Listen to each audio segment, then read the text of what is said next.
Good evening and welcome to the November 14th, 2023 meeting of the Abington Board of School Directors. I note the attendance of all board members.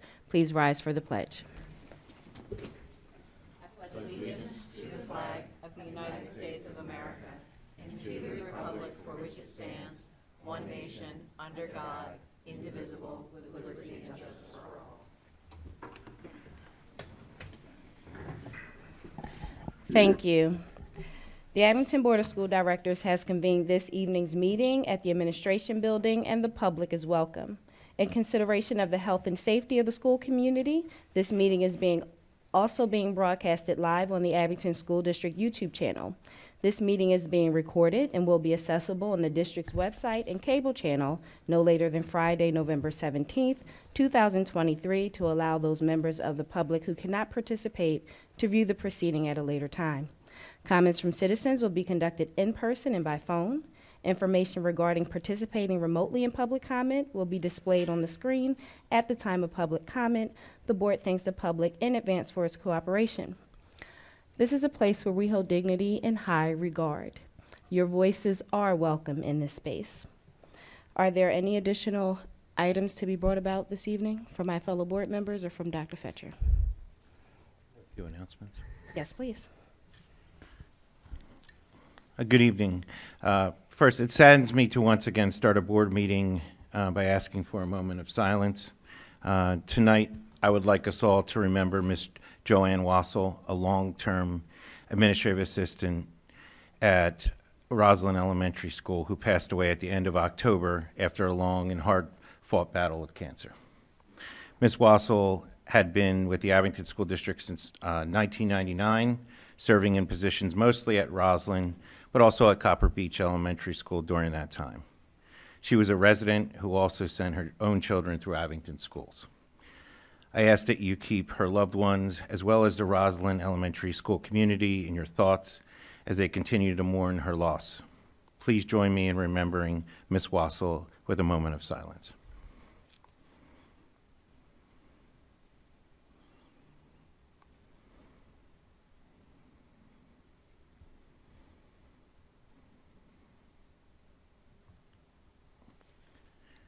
Thank you. Also, on Sunday, I had the pleasure of celebrating the 100th anniversary of Abington Bands at the Centennial Brunch, hosted by the Abington Band Boosters.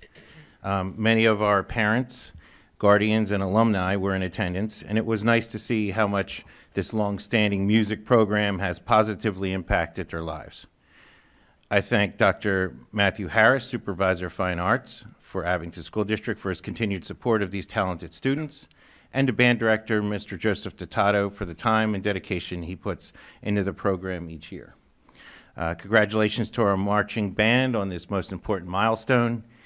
I think I can speak on behalf of the entire Abington School District community in saying we very much look forward to another century of music. I may not witness it, but we as a community look forward to another century. Indeed, we do. Thank you. Thank you. Opening comments from my fellow board members. Mr. Allen? Nothing, thank you. Ms. Frazier? Thank you for your presence this evening. Mr. Kay? Thank you. Dr. Mowry? Belated Happy Veterans Day and happy start to Diwali. Ms. Glasser? Nothing, thank you. Mr. Muhammad? Nothing, thank you. Ms. Fazy? Nothing, thank you. Dr. Kleitman?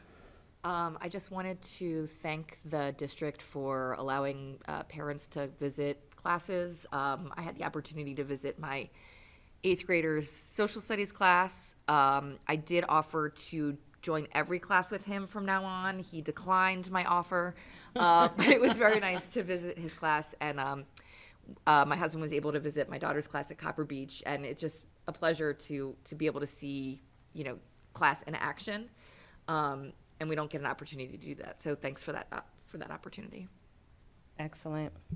Dr. Fetcher, please proceed with our student council representatives. All right, thank you, Ms. Brown. First, we have Jonah Campbell from Abington Senior High School.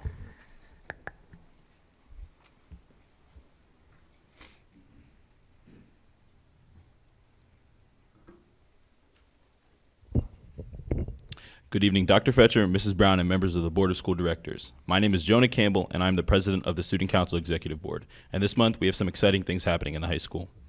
This week is American Education Week, and we are making sure to recognize our students, faculty, and staff for all of their hard work. Last week, we hosted a student versus faculty field hockey game in order to raise breast cancer awareness. We accepted donations that went straight to the Breathing Room Foundation. Our boys soccer team had an amazing run in the district tournament, succeeding to the finals, but were unfortunately eliminated in the championship game against Conestoga High School. They then advanced to the state quarterfinals against Norwin High School, but unfortunately lost in penalty kicks. Our theater department will be performing the Clue play this coming weekend with showings on Thursday, Friday, and Saturday. Good luck to them. Our annual National Honor Society induction was held on Thursday, November 9th, where 196 of Abington's own students were inducted. Huge congratulations to them. And the AP exam registration deadline has now passed, and our AP students are beginning to prepare themselves for the AP exams that are held in May. Respectfully submitted, Jonah Campbell. Thank you very much, Jonah. Now, I would ask that Sophia Deaver come up from Abington Middle School.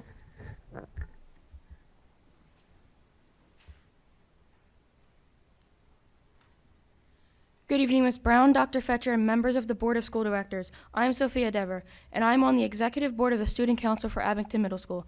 Student Council has been collecting for our annual food drive. We would like to thank the community for their generous support. We also took time to write cards to the veterans in our school building to thank them for their service. Character Cafe had our first meeting on October 19th. So far, we had almost 30 members. We started to get to know each other by sharing our names, our favorite book genres, and talking about our favorite books. We're looking forward to our next meeting. TATA kicked off the year by taking approximately 90 of our eighth grade members to Valley of Fear at Phoenix Sports Club.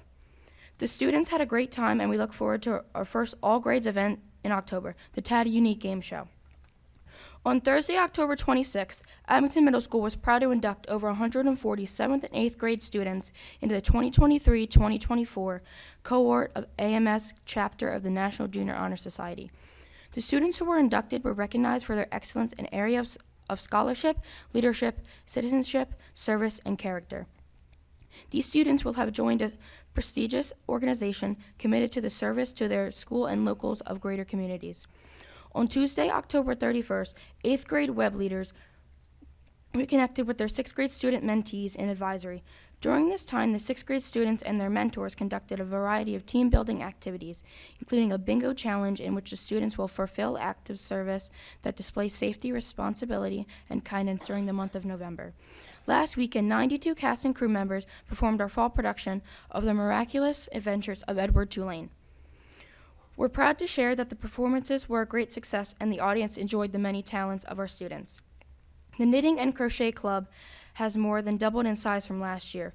Students are teaching each other how to knit or crochet, and many have already donated spares to charity that make blankets for those undergoing chemotherapy. We would like to thank those community members who've also donated generous amounts of yarn and other supplies that make this club so successful. Thank you.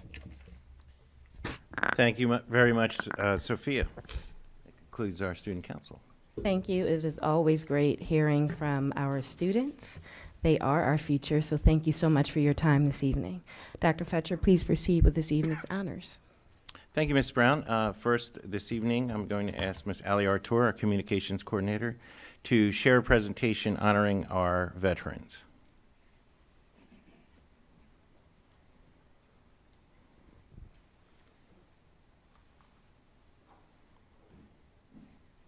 Good evening, Dr. Fetcher, Mrs. Brown, and members of the board. On Friday, November 10th, Abington Senior High School observed Veterans Day with a special edition Veterans Day Career Chatter held in the Black Box Theater. Teachers, alumni, and community members who are veterans participated in a panel discussion sharing their experiences and talking about their paths from military service to careers and how the skills that they learned in the armed forces have helped them in their current roles. Abington School District veterans were also invited to attend and were recognized by Dr. Fetcher during a portion of the program. Additionally, social studies classes collected items to donate to the Coatesville VA throughout the week, with students contributing food, clothing, toiletries, and more than $1,000 in gift cards for local veterans, thanks to the assistance of one of the panelists who picked up the items for distribution. I would like to highlight this evening our panelists who participated in the Career Chatter, as well as our Abington School District employees who have served our country.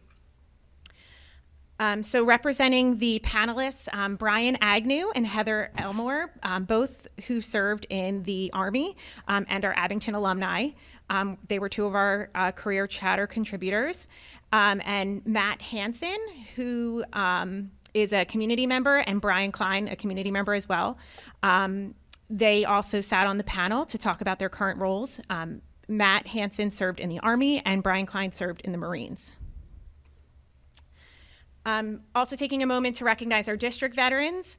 The veterans we have in our district from the Air Force: Andrew Borka, Jacob Catania, Robert Catania, Blair Harwell, Heidi Hartzell, John Jester, and Michael Zanetti. And Mr. Zanetti was also one of the panelists who spoke on Friday to the students. Veterans from the U.S. Army who work in Abington School District: Andrew Jester, Richard Niedzwecki, Greg Rawls, Andrea Richards, Javon Rogers, David Walker, who you're going to hear from later this evening to share his story, and Rita Washington. From the Marine Corps, Bill Anderson and Ken Rich. And the U.S. Navy, Dennis Bean, Paul Hislop, and Carmina Vinash. Carmina Vinash was also one of our panelists who spoke with students on Friday. So we thank these veterans for their service. And at this time, I'd like Mr. Walker, if you could please come up and share a little bit about your story and background.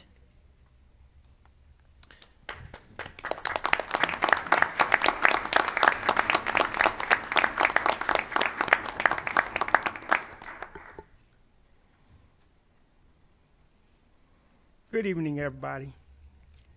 Thank you, Dr. Fletcher and the board, especially this opportunity to share what happened with me in the military. 1971, I will start with. We had, I went down to the corner of Greenwood Avenue and Cedar Avenue in Jenkintown at the draft board to receive my draft card. That was the times where we received draft cards and everything. And shortly, a few months after that, the first time in our history of our military, we had a draft lottery. And at that time, we were very strong with the conflict in Vietnam. The number went from 0 to 150. That meant if you fell within those numbers that you were going to the military. My number on a Wednesday was 134, which meant I was going into the military. 48 hours later, on a Friday, they dropped it to 125. I did not have to serve. June 13th, 1971, I graduated from Abington High School. I attended in the fall a 2-year junior college in Eastern Maryland, and then the second year, it moved to Ocean City, Maryland, where I received my Associate of Arts degree. My first job was here at Abington School District. I was a custodian at what is now, well, senior high school, which was South Campus to me, and the school behind me, which is now the middle school, North Campus. At the job as a custodian was what we call the graveyard shift. I understand we don't have that no more. It started at 11 p.m. at night, and we completed our work at 7 a.m. in the morning before the students arrived. My major was communications from, I would say, North Campus on. I even took a radio television course at the senior high. Communication, I thought was, well, my life's work. Basically, it is. I joined the Army in January 1974 And what the Army has taught me, and I'm very appreciative of it. I went to the Army, even though the Marines spoke to me 3 times that year, including that morning. The building that I enlisted is still present up on York Road. I passed by it twice today. The other building where the draft card, down there in Jenkintown, I pass by it every morning and everything. But getting back to the Army, one of the reasons I chose them is because I became a voice radio operator. That is my primary MOS, which stands for Military Occupation Specialty. My secondary was field wireman. That's laying wires out in the field for telephone communications. So my profession, like I said, this is a question, was it communications? Yeah, but no. I wanted to, the second one, transportation. I wanted to drive trucks. So the Army, all my training was done in Fort Dix, New Jersey, all of it. Boot camp, advanced, and everything. My first airplane flight was from McGuire Air Force Base to Frankfurt. I was stationed at a town 30 miles east of Stuttgart, Germany. And there, I just performed my task, performed my job and everything. Military folk, don't ask me how I got by this. I never did KP. And I did a lot of guard duty, but not KP. That's one thing. But the other thing, what my heart wanted to do, really my whole life, I wanted to drive trucks. I taught myself how to shift and drive trucks in Germany. Many jobs after I was released from active duty and the rest, well, I became a veteran in January 1980. I worked for PICO for 14 years, 6 years perfect attendance, I always add that, and they downsized. I went to truck driving school. After that, I received my CDL license, and I was driving over the road, different states, and so forth and so on. I also received my hazardous material license, 1994. Every 4 years, I always renew it, always renew it. But this Thanksgiving will mark 29 years in CDL operations. I'll be brief in just one moment. What I say to these students, because now, I came here almost 3 years ago, I'm now driving a school bus. There's a long story, but it takes too much time. Because I originally did come back here to be a custodian, but we need drivers. Yes, we do. And being a CDL instructor, I talk to my students. Elementary, that means kindergarten on up through 12th grade. I told them about the meeting tonight. I shared a little bit more today before I dropped them off than what I'm sharing now because of time and everything. And I told them, if you are not, when you graduate Abington High School, you're not going to continue your education in college or university or military. The military can, I believe, can help them the most. Talk to me. Talk to me about professional driving. Talk to me about that. The first thing I tell the 5th graders at Rydell and the 5th graders on my bus, bus 65, is when you get to the middle school, after 1 week, meet your guidance counselor. Meet your guidance counselor, meet your guidance counselor, meet your guidance counselor. I told some of them that are graduating, that are unsure, a little something else, but it's all to continue their education. talk to me about professional driving after talking to your guidance counselor to see if they can attend like a truck driving school. So, but they basically can have a job for the rest of their life. I didn't say drive trucks and buses. I said that. Everybody, this is a privilege. Thank you, and God bless you all.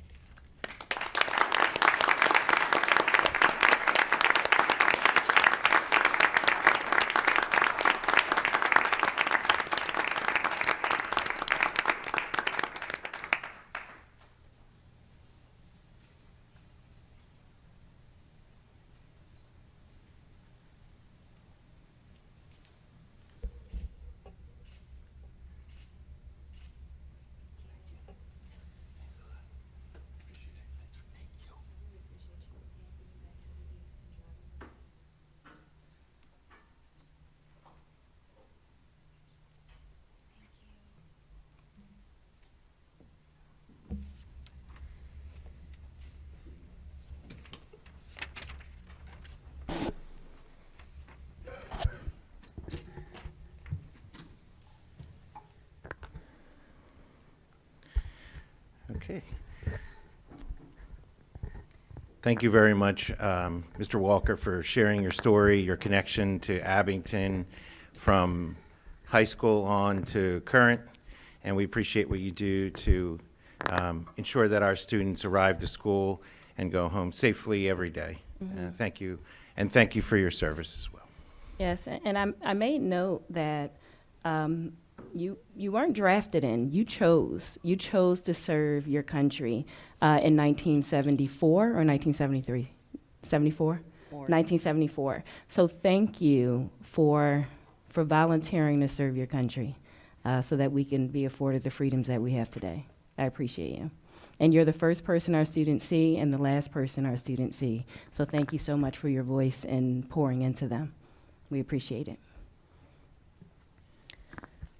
I continue with our honors. I have a brief honor. Ms. Artur, if you could please share video highlighting our recent media coverage. Thank you. Last week, students at Abington Senior High School's Holocaust, Genocide, and Crimes Against Humanity classes had the opportunity to hear from Holocaust survivor Mr. Peter Stern in commemoration of the 85th anniversary of Kristallnacht. Mr. Stern spoke to students on behalf of the Holocaust Museum and Education Center in Northeast Philadelphia, with whom Abington School District has had a long-standing relationship. I am pleased to share this NBC 10 news clip with you, which includes part of Mr. Stern's story. Students in Montgomery County got a lesson in history from someone who lived through one of the world's darkest times. Pete Stern is a Holocaust survivor, and today he spoke with students in the school's Holocaust, Genocide, and Crimes Against Humanity classes. He shared his experiences to commemorate the 85th anniversary of Kristallnacht.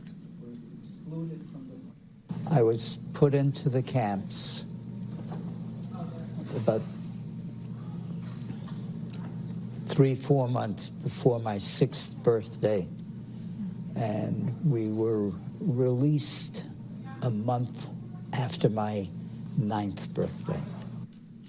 Stern is a former teacher and has been visiting schools to speak to students about the Holocaust since retiring in 2020.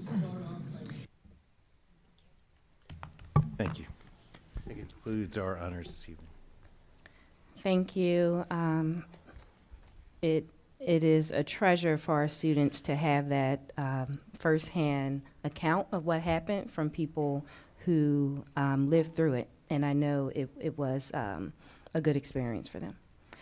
At this time, Dr. Fetcher, please proceed with this evening's orientation. Thank you, Mrs. Brown. I'm going to ask that Dr. Tony Buss, Director of Teaching and Learning, Dr. Stephanie Viola, Assistant Director of Elementary Teaching and Learning, and Ms. Laura Nama, Assistant Director of Secondary Teaching and Learning, to provide an orientation this evening on student achievement data.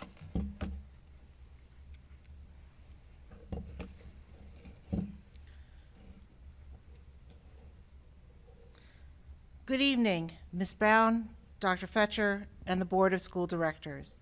Annually, the Pennsylvania Department of Education releases information on the Future Ready Pennsylvania Index.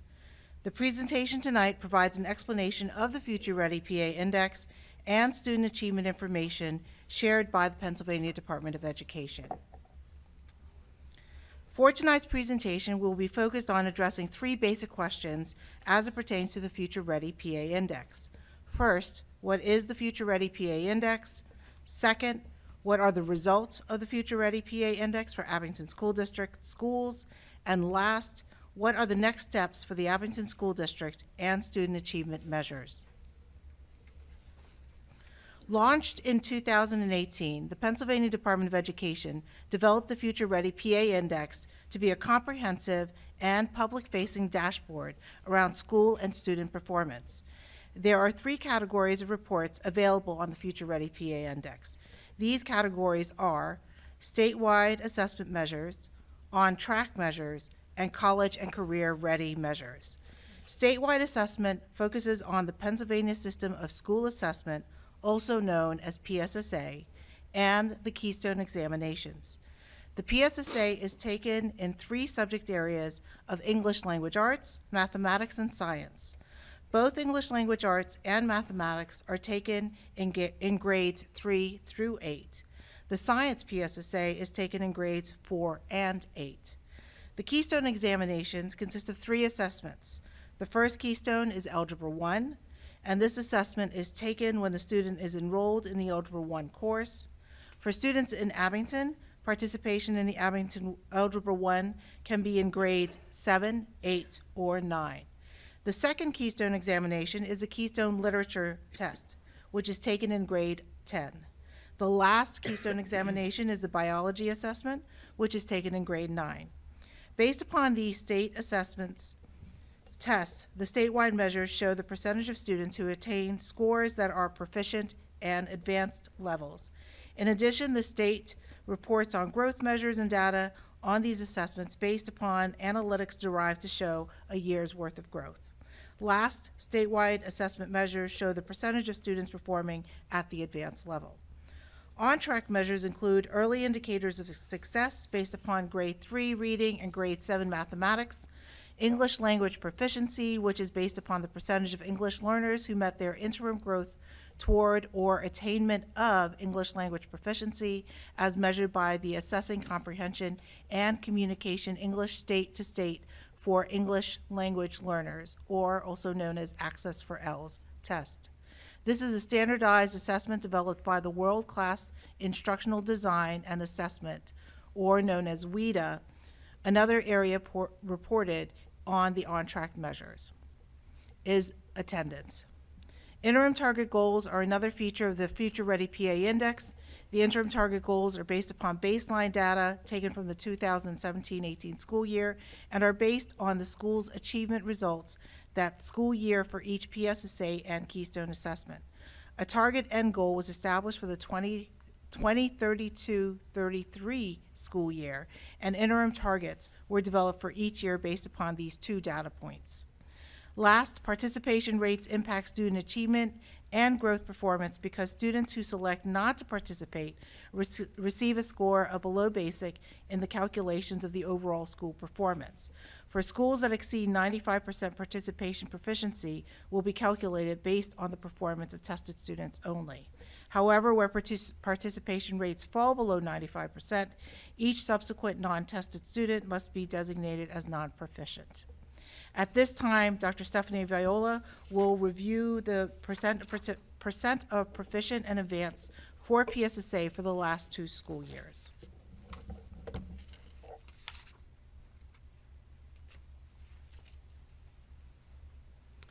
Good evening.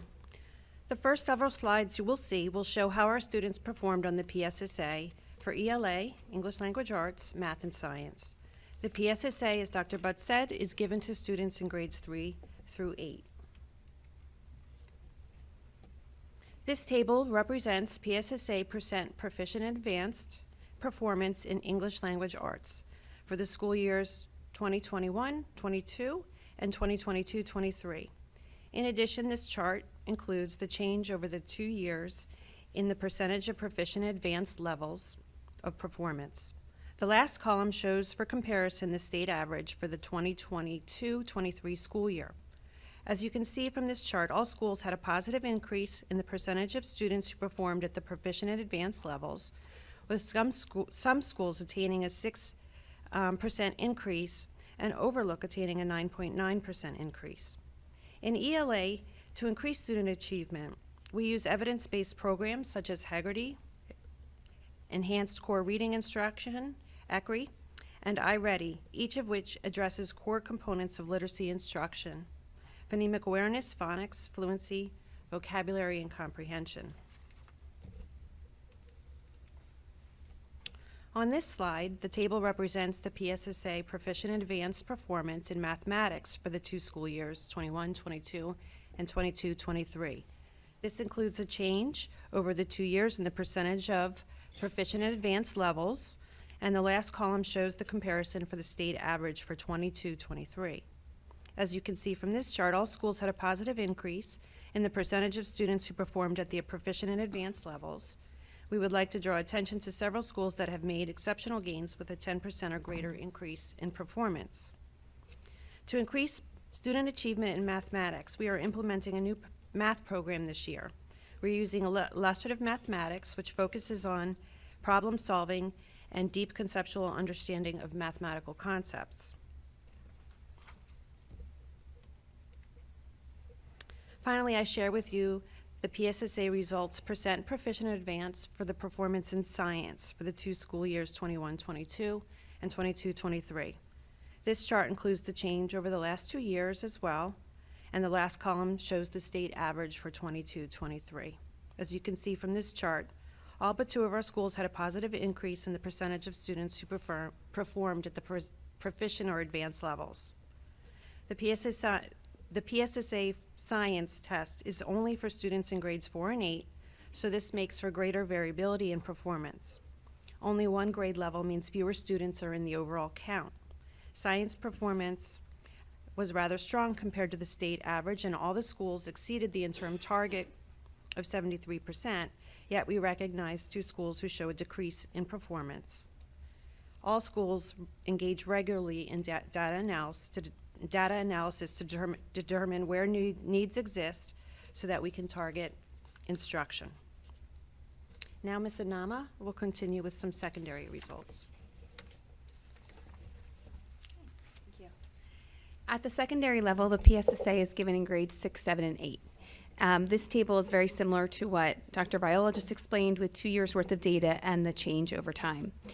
2022-23 school year was very unique, as it was the first year for Abington Middle School following the reconfiguration of grade spans over the summer of 2022. During this year, we transitioned 22 teachers to new assignments and welcomed 9 new teachers within the departments of ELA, math, and science at the middle school. We also implemented several new curricular programs, including a new ELA program in grades 6, 7, and 8, a new math program in grades 6 and 7, and began a 3-year implementation of a new science program in grade 6. Overall, we were pleased to see that Abington Middle School grew in all 3 tested areas during the 2022-23 school year, and that we are already seeing gains from the changes we made during the reconfiguration of grade spans. Over the summer, we evaluated our efforts throughout the prior year and developed an action plan to continue our efforts to have students succeed. This year, to support ELA, we are integrating additional opportunities for writing and reading across the curriculum. We are increasing the frequency of timely specific feedback on writing, and we're providing explicit instruction in reading, comprehension, writing, and vocabulary acquisition. Further, in the areas of mathematics and science, we are providing explicit instruction in a sequential standard aligned curriculum. We are reteaching to mastery after each test and designed spiral activities to revisit prior topics. At this time, I'm going to hand the mic back to Dr. Butts, who is going to share PSSA results by subgroup.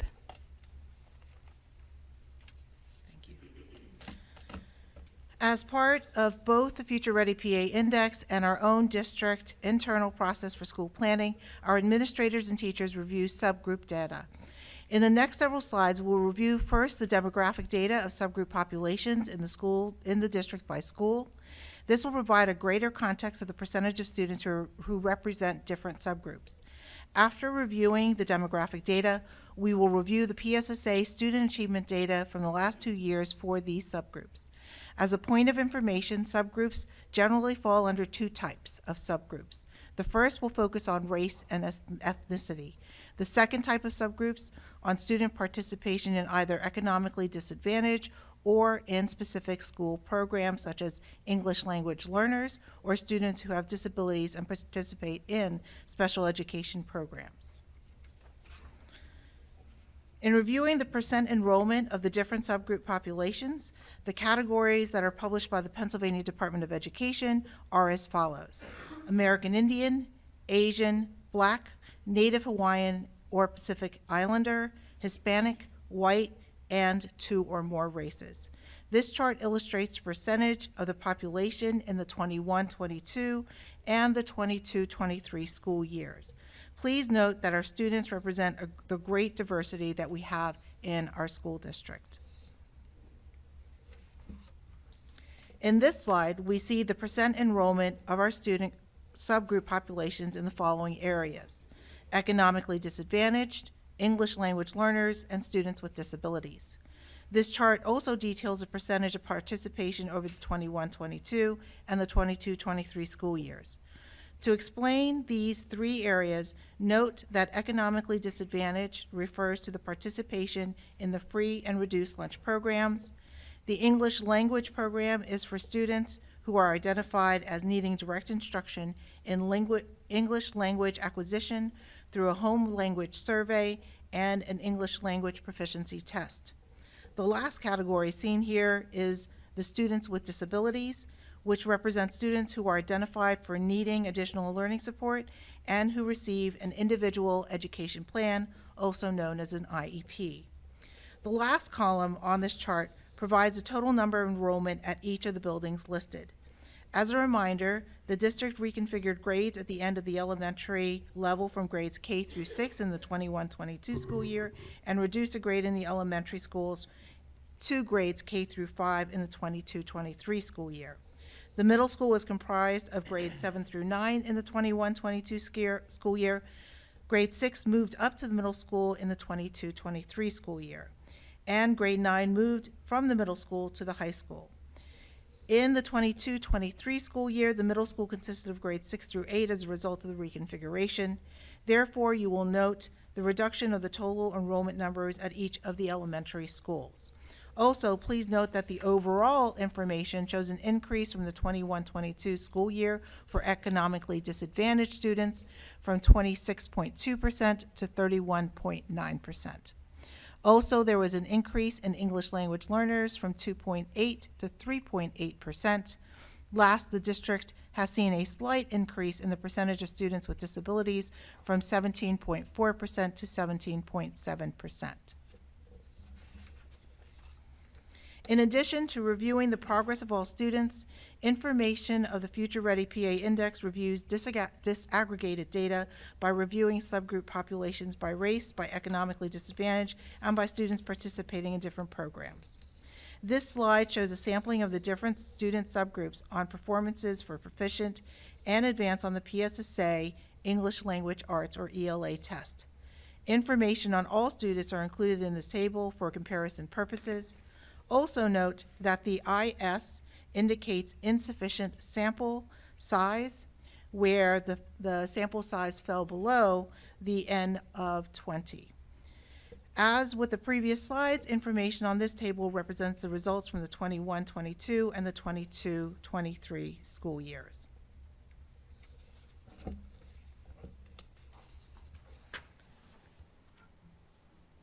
This table illustrates the same set of subgroup population results on the 21-22 and the 22-23 PSSA mathematics assessment.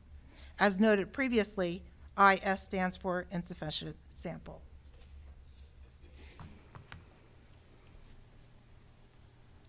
This table shows the subgroup population results for the PSSA science for the 21-22 and the 22-23 school years. Recall that the PSSA science assessment, the assessment is administered in grades 4 and 8 only. As a result of the limitation of the size of this assessment participation to 2 grades, there are more chances of not meeting the necessary N count of 20 and being designated as IS for insufficient sample. As part of the reconfiguration of the middle school, we revamped our MTSS program. This included building time within the schedule for team level and PLC meetings among teachers to analyze student progress, identify needs, and provide targeted supports through WIN, or What I Need, time in both mathematics and ELA classrooms. Next, Ms. Laura Anama will speak to you about PSSA advanced data growth and the Keystone examinations.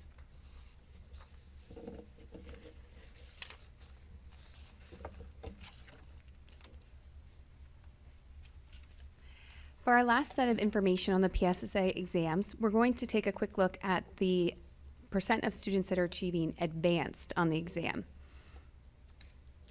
We see here that as we go from 2021 to 22 to 2022-23, we see that our schools saw an increase in most cases of the number of students or the percent of students who were scoring advanced on the PSSA. We know that it's important for us to look at this and to try to have our students performing at the highest level. So as we continue to grow and try to have students achieving at that level, we have specific action steps in our school's Getting Results Plan targeted at this goal. We are looking at, across all of our schools, providing opportunities for extended discussion around text meaning and the interpretation of literature. We're having additional extended discussions around mathematics. We're engaging in error analysis and looking at how students can solve the same problem using multiple strategies in mathematics. And we're integrating additional opportunities for students to engage with higher order questioning in all content areas. As we move on to the Keystone exam, the percentage of students achieving proficient advanced increased in all three areas, literature, algebra, and biology, from 2021-22 to the 2022-23 school years. We also saw increases in the all student group and individual subgroups. As we look at the Keystone exam, it's important to know that this is different from the PSSA in that it's an end of course exam. So it's given at the end of a specific class. In the case of Abington, it's given at the end of Algebra 1, grade 10 English, or what we call English 2, and in grade 9 biology. When the students take those courses, they take the exam, and then the scores are banked until their junior year. At that time, the scores are released and published. So the scores you're seeing that were released as part of the Future Ready PA Index are the scores of our current seniors. The testing for those students began 4 years ago. And for some of our students actually in the senior class, they were exempt from the test because they would have been in Algebra 1 during the shutdown, and there was no Keystone testing the spring of 2020. The IS under Algebra 1 during last school year is actually partly because of that, because many of our students were exempt from the exam due to the pandemic.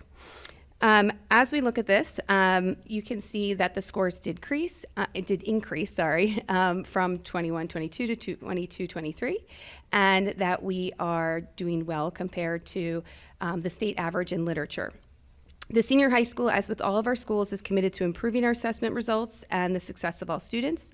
This year, we're building on our rigorous core curriculum by engaging in the analysis of student progress to make data-informed instructional decisions and providing explicit instruction in areas where there are gaps.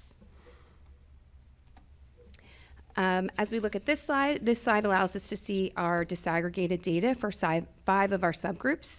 As you can see, the Keystone literature results saw growth across all subgroups, and in the areas of algebra and biology, low participation rates resulted in insufficient data to monitor growth. As Dr. Butts shared earlier, with participation rates with all of the tests, when we have below 95% participation, it does negatively impact our overall scores. We use this data at the high school and in all of our schools, along with qualitative feedback from faculty and students to develop our Getting Results plans and to inform our academic programming as we strive to continually identify gaps and confront barriers to student success. Next, Dr. Butts will speak to you about our English language learners.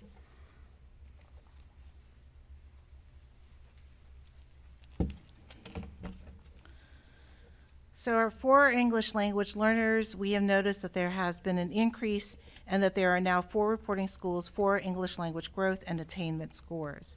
Previously, in the district, we had usually between 2 and 3 schools. To explain this and to kind of shed more light on this issue, at this time I would like to bring your attention to the information related to English language growth and attainment measure. Students who are identified as English language learners have increased in Abington over the last 3 years. The largest impact on this increase is directly due to global challenges, in particular with the countries of Afghanistan and the Ukraine.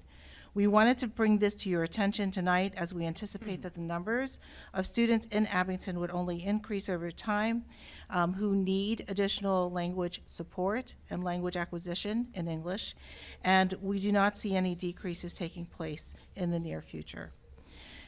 The table illustrates the 4 schools that have numbers greater than 20 at each tested grade level or assessment. Previously, we consistently reported on 2 or 3 schools. Now, with the added 4th school, we do see that this trend is growing with a number of our schools. We anticipate more reports, perhaps, in the future. The assessment measure is for the Access for L's, which tests students on grade level proficiency standards for English and also based on the student's current proficiency levels. The test evaluates language through skills in reading, writing, listening, and speaking. In addition, the test evaluates the student's ability to understand and to communicate in English in content-specific areas such as mathematics, science, and social studies. The chart illustrates results from the 21-22 and the 22-23 school years, with a noted change between those 2 school years and the level of student performance. Please note the following information for greater understanding of this program. Growth in the Abington School District in the total number of English language learners over the past 3 years. In the 21-22 school year, there was 266 students. In the 22-23 school year, there was 348 students. And currently, as of October 1st of this school year, 384. Students represented in the English language development program represent over 36 different languages spoken. New curriculum resources were also introduced to support these students in the 23-24 school year at the elementary level and in the 22-23 school year at the secondary level. Current grants received that also support this program are the Title III grants, and we currently have an Afghan refugee grant supporting our program, and we just were recently approved for a Ukrainian grant. In summary, we recognize that we must continue to focus on increasing our student achievement in all areas so that we are not only meeting but exceeding all state expectations in mathematics, English language arts, and science for the 23-24 school year and beyond. We believe that having rigorous curriculum and instruction will meet those goals. This includes new curriculum that we put into place, such as our elementary mathematics programs. This also includes monitoring our student progress in these content areas through benchmark assessments and curriculum-based assessments such as unit tests, midterms, and final examinations. By employing school goal plans that also focus on rigorous curriculum and instruction, we are creating opportunities for more engaged learners. Another challenge we recognize for us as a district is to continuously work on decreasing the achievement gaps for subgroup populations. Through the implementation of programs and processes like the multi-tiered system of supports, or also known as MTSS, we will use multiple data points to support our students by identifying their needs and addressing their needs directly. Through our MTSS process, we review student achievement data, grades, attendance, and discipline data that recognizes the complex needs of students. MTSS also provides strategies and resources to be used once students are identified as needing that additional support. Support can be academic or social and emotional, depending on the student's individual needs. Last, we recognize that the growth of our English language learners, both in number and intensity of needs, demands that we continue to provide targeted instructional practices that support language learners. Thank you. At this time, we will take any questions. Thank you. Questions or comments from the board? Yes, I have several questions. One, the students who scored advanced, are they more likely to be in AP classes and/or general ed? The students who scored advanced, if I understand you correctly. PSSA. Yeah, so one of the things that we can determine, because the PSSA, since it is given in grades 3 through 8, those students aren't, in it yet, in advanced placement courses yet. But there are some interesting pieces of data that are developed with their participation in the PSSAs that also give us indicators that they may be very successful in advanced placement courses or also within other assessments. And we use that data to hopefully promote for those students that advanced placement would be a very good thing for them to participate in later on in their schooling as they move forward in the grade levels and to the high school. And under the 400 ELA or ELL students that you referenced, are they encouraged to take the PSSA and/or standardized test in general? Yes, we do encourage them to participate. They have to take, it's actually very challenging for our English language development students because they actually have to take two state standardized assessments within 1 year. So for those students that are in grades 3 through 8, they are also required to take the PSSA. When the ELD students are in either the Algebra 1, Biology, or English Lit grade 10 course, they also have to take the Keystones. In addition to that, in grades K through 12, every single year of their school and career, and when they are active in the English language development program, they will be taking a test known as the Access for L's. It was a test that was described as we were reviewing the English language data, and so they actually are participating in some rigorous assessments. And if they're active in the ELD program, it would be 2 assessments that they would have to take if they were in those particular grades or in that particular situation or courses for Keystone exams. So they are encouraged to take it. Even within their first year, they're encouraged to take it, although the assessment will not count until their second year of being within the school and within the country. And how does those results impact the overall ratings for, let's say, our whole population, the whole school population? That varies. As you can imagine, we've got a large, and I had mentioned that's well over 30 different languages spoken for our English language development students. And for our ELD students, some of the results may surprise you because of their backgrounds. Some ELD students are coming to us with very robust schooling experiences, depending on where they grew up, what kind of formal education program that they participated in. So they actually sometimes do really well, especially in math and science. Some other English language development students who may not have had a formal educational experience coming into the United States may be at a deficit for things like mathematics, and so they may not do as well.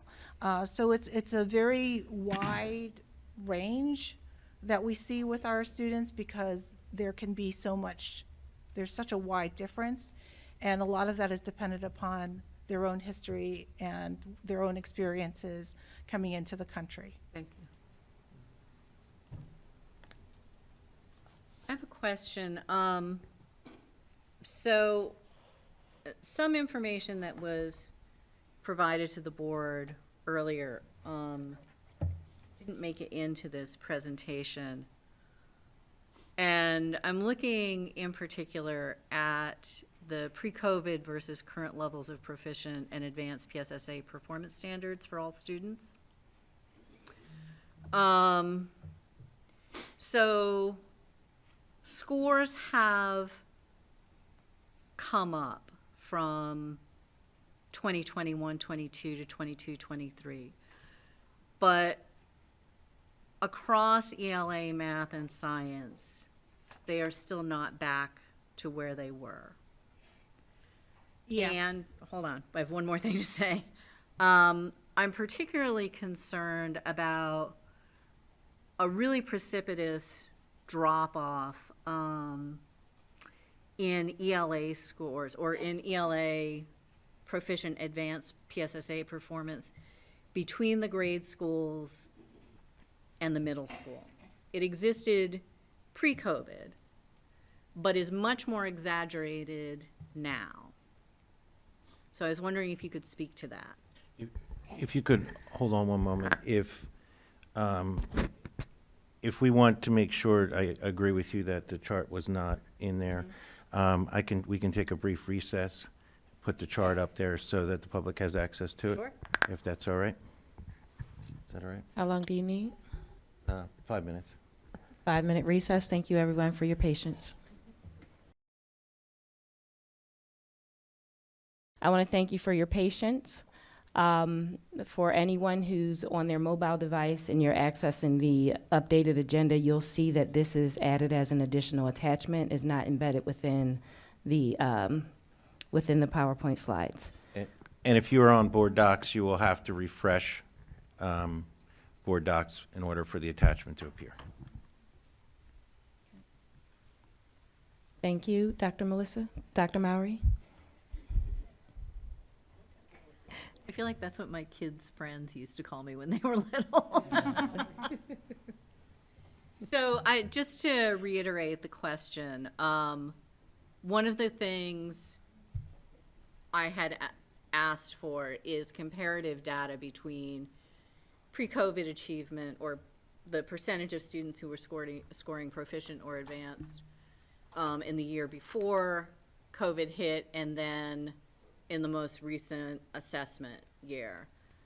And my concern is that there was already a drop-off of anywhere from 4 to 12, 18% between grade schools and middle schools, depending on which grade school we're talking about. And there is now 9 plus, or I guess Poplar Beach is at 60, so 5 to anywhere to 20-ish% in the drop-off between grade school and middle school. And if you read the chart horizontally from 2018-19 to 22-23, there is a 12.2% drop in the number of students achieving proficient or advanced. Am I reading that correctly?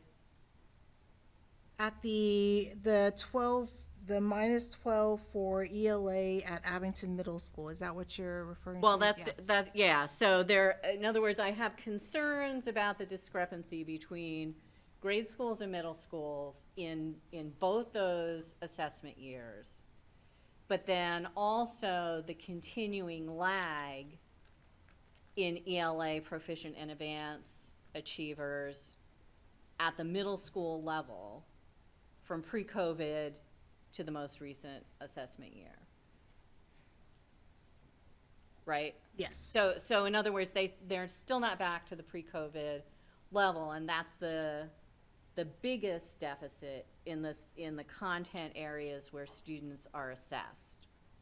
So ELA, math, science is lagging 12.2%, where it was in 2018, 2019.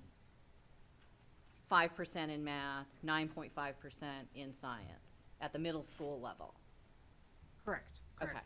I did just want to also note Not that what you're sharing isn't a concern, but just as a reminder, the data from 2018-19 pre-COVID at the middle school when it was a junior high represents grades 7 and 8. In 22-23 would represent grades 6 through 8. So just a difference of an additional grade. Okay, how would that affect the data? It is just looking at 2 grade levels as opposed to 3 grade levels of data, and it just is a different configuration. I don't think that it diminishes the concern that we have in regards to the performance in ELA, mathematics, and science. It is not robust as what we would hope it to be in looking at pre-COVID levels to today. To answer specifically your question regarding English language arts, I'm going to have Laura Anama go over the actions that we're taking to date for ELA and overall at the middle school in the area of English language arts, the specific strategies that we're using there. Thank you. So all 3 areas are areas that we're focused on, so we share your concern, and we do share the concern specifically for English language arts.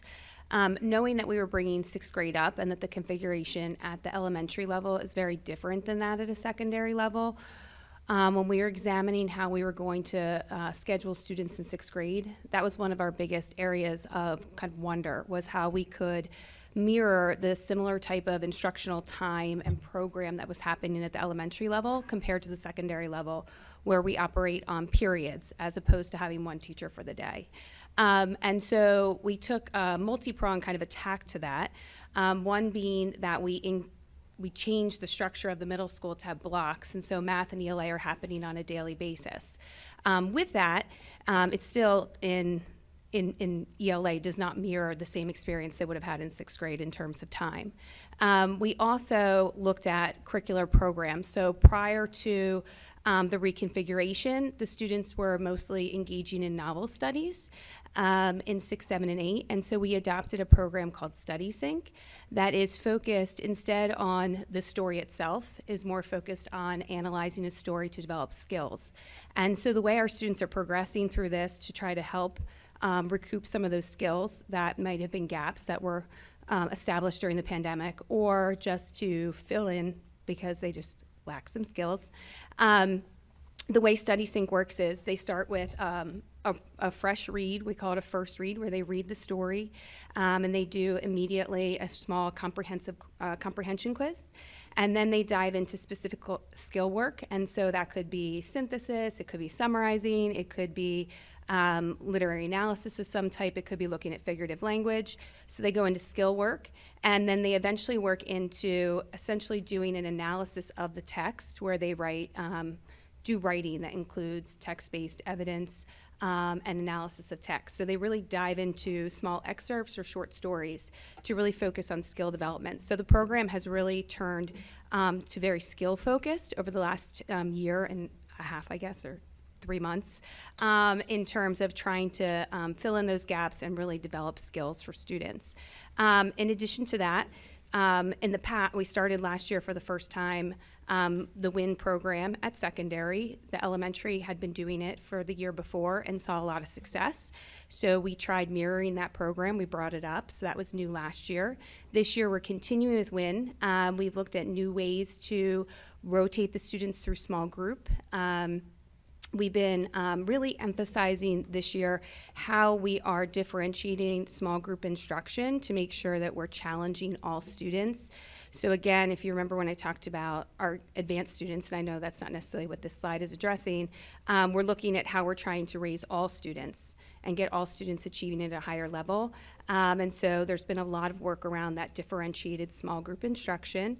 We utilize our classroom teachers and our reading specialists for that. So at the middle school, we have 4 reading specialists who do push into classes and work with students. And they work with all students, doing different tiers of lessons with the student depending on their what they need, hence win what I need.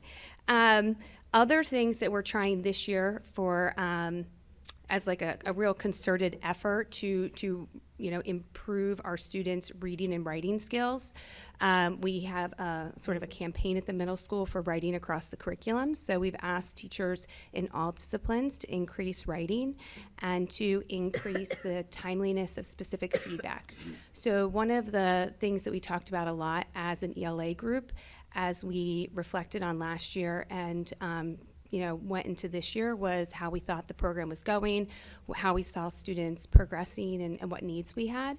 And one of those was the fact that we thought that we needed to include more explicit writing instruction, and so our teachers are developing those lessons collaboratively and executing them. So we have explicit instruction on writing that's a little different than last year, and then working on providing more feedback to students on their writing in a more timely and specific fashion. In terms of reading across the content area, that has always been a goal at the middle school, but again, just kind of a bigger push for it, encouraging particularly our science and social studies teachers. They often carry quite a heavy lift when it comes to nonfiction and helping our students tackle nonfiction texts, and so working with nonfiction in those disciplines in particular. At the secondary level, there are reading and writing standards in science and social studies, so it is not just the responsibility of the ELA teacher. Writing and reading are supposed to be occurring in all of the subjects, but those in particular. So those are some other efforts we have in terms of that. We have been sharing anchor skills, we call them, with the department. So specific strategies, how to teach vocabulary, for instance, can be a strategy. So we'll provide professional development on that to all teachers, kind of push that out, and then give them time to apply it in their classroom. And so we do that with different types of strategies throughout the year. So those are some new things that we're doing this year to try to improve the scores, in addition to all of the new things we implemented last year. As I mentioned last year as well, or not last year, in a previous slide, there was a tremendous amount of transition last year at the middle school, in addition to welcoming a very large class. Last year's 6th grade was close to 750 students. We also welcomed a lot of new teachers, and either new to the middle school or new to the district as a whole. And so that took some time to get everybody trained and comfortable in the space. And we really feel that this year we are in a really good position. Our teachers take this data very personally. They care about these kids deeply. They are working every day to try to get every student do well. So when you talk to any of our ELA teachers in any of these, grade levels that are tested, they will tell you that they are trying very hard to reach each of our students. And my team is trying our best to support them, to provide them with the programs they need, to think about the resources and how we can distribute them to get them to the kids that need it the most.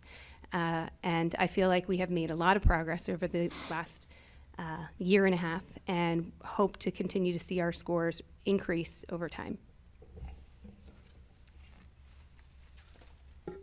So I'm sorry. I have to challenge that. I know that you feel like your scores have improved. That chart says otherwise. Well, this the scores have improved from the year before. Mm-hmm. You are correct that when you compare our students that sat in 7th grade, let's say last year, to students who were sitting in 7th grade 5 years ago, they are not the same. But they're not the same students. We're looking at a different cohort of students who've gone through a very different experience. And I know that many people say COVID is behind us, but the reality is the reality. I have a 7th grader, and I'm not going to pretend like the last 5 years didn't happen. Well, the pandemic didn't last 5 years. But I agree that students now are not the same as they were before. But if you look at the deficits between ELA, math, and science, ELA is far and away the worst. And I guess, I have questions about whether the resources we're putting in students' hands, or teachers' hands rather, students' hands eventually, are really addressing the issues, right? And I don't think it's just I agree that the transition was disruptive, and you maybe wouldn't expect scores to rebound as quickly because of that. But if it was just the transition of the sixth graders, it seems to me you might expect better scores in the grade schools than we're seeing. I mean, you know, Roslyn's pretty close to where they were pre-pandemic, but the other schools are lagging too. And my concern about this in particular is that reading, as you know, is absolutely fundamental to every single other discipline. And if we have kids who are struggling as much as this chart suggests, that really puts them at a disadvantage for academic success as they move through our schools. So, I mean, I don't know how other board members feel, but I would like to know in greater detail what is being done to address this. Because this is very concerning to me. I mean, I will be honest, it's concerning to us as well. And we, like I said, we sit with teachers, we talk about each child and how they're progressing and how we can help them. We can share more. You mentioned programs. I can share more on the programs that we have, or Dr. Fetcher, whatever you would like to provide, I'm happy to do. So what I would suggest is that at our next board meeting, we have an opportunity to specifically look at the data for ELA at the middle school, since that is the biggest concern up here, and focus on that and go through our school improvement plan and what steps are being taken to address that.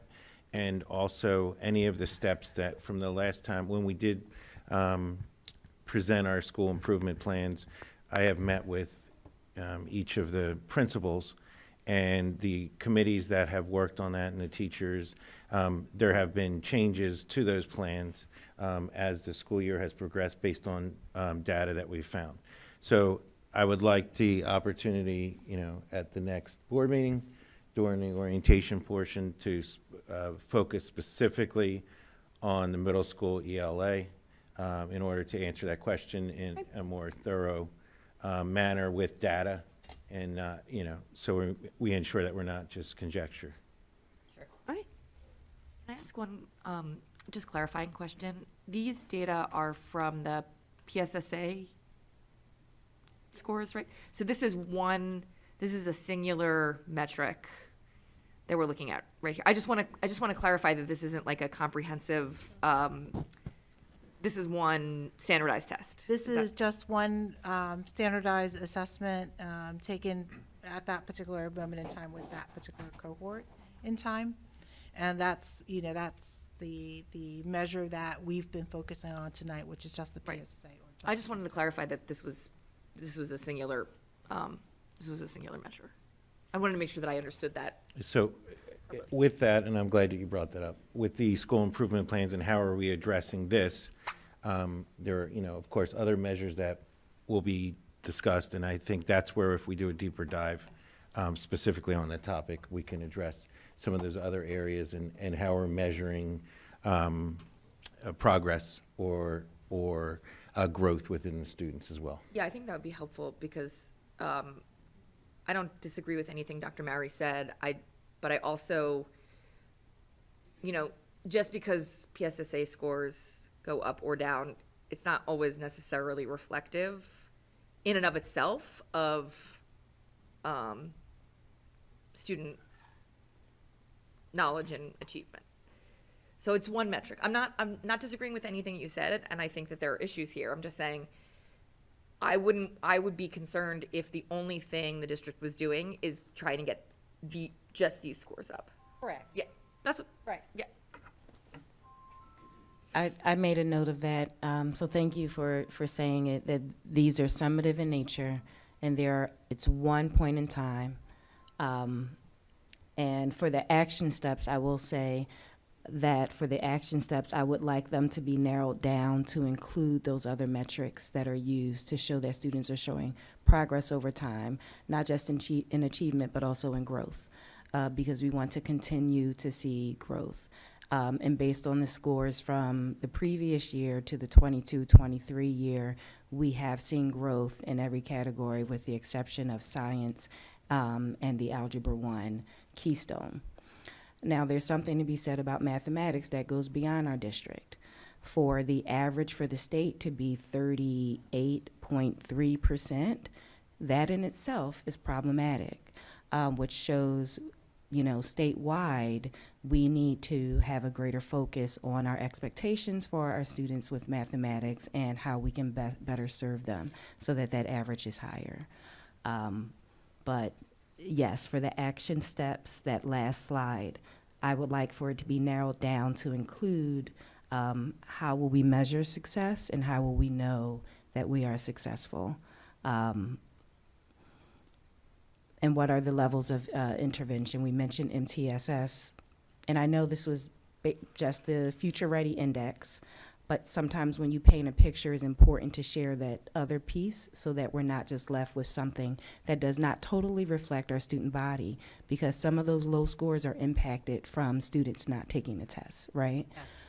So we want to keep that in mind as well. Any other questions or comments from the board? Would you say that, excuse me, would you say that it's pretty much safe to say that elementary school kids tend to do better when they have one teacher teaching their major subjects? Would you say that that would be considered perhaps fact, as opposed to middle school when they're seeing 5 to, let's say, 8 teachers to possibly account for the drop in standardized test scores? I mean, it sounds like a generalization, but I'm saying, is there anything to support? I would have to review data and previous research on that. It's a good question. I do not have an answer to that unless I'm able to kind of look at more of that data, but we can definitely bring information forward in the future. In response, in keeping with that, I'm wondering if the district has ever, or if they would possibly consider a pilot where they would have a self-contained 6th grade class for the purpose of analysis comparatively to see how they do fare in middle school with one teacher, no more than 2 teachers, teaching all subjects, as opposed to the 5 to 8 different teachers. I think that's always a great conversation to be had on ways that we can definitely improve. We could definitely bring that forward to a future board meeting after some research and exploration in the data. I would say keep in mind that as you progress in the grade level, the level of rigor goes up too, which is why we have teachers who are certified to teach mathematics, whereas in K through 4, there's a blanket elementary cert. So we want to make sure we have specialized teachers teaching those core content courses, and you may not always have that with an elementary cert. Well, in that scenario, they would have to be certified, of course. In all areas. Yeah. Any other questions or comments from the board? Yes. Do we have the data broken down into grade levels? The purpose of this particular presentation was to show Future Ready PA Index, which only provides the data in school form, which is an aggregate of all of the grades that participate in PSSA within that school. So for example, for our elementaries, that would be grades 3 through 5, and the aggregate data for that school is presented. We do track all of the state standardized assessments by grade level and by classroom so that we have a really in-depth understanding of where our performance, what our performance is, as well as our ability to see if there are trends and what programs would need to be modified or adjusted in order to increase student achievement. Have we looked at grade levels with this information pre and post pandemic? Yes, we actually have run analysis on a 5-year trajectory in which we take a look at each grade and each assessment, and we see the trends over a 5-year period of time. And in addition to that, we also look at cohorts. So what we mean by cohorts is we do analysis in which we will follow a cohort of students as they progress from grades 3, 4, 5, and 6 and see how they do as well. guess I'm just interested in seeing if we're seeing certain grade levels and how maybe they were impacted during virtual learning, and whether or not that is tracking through grade levels, and if there's more targeted intervention. Or, you know. We could definitely bring that data forward. There are some interesting findings that we see that probably parallel a lot of what we see nationally as well as locally, with what we would term is how resilient are children, and how much longer it's taking certain cohorts of students to overcome the challenges of the past. I think one example that we are constantly monitoring is through literacy and reading.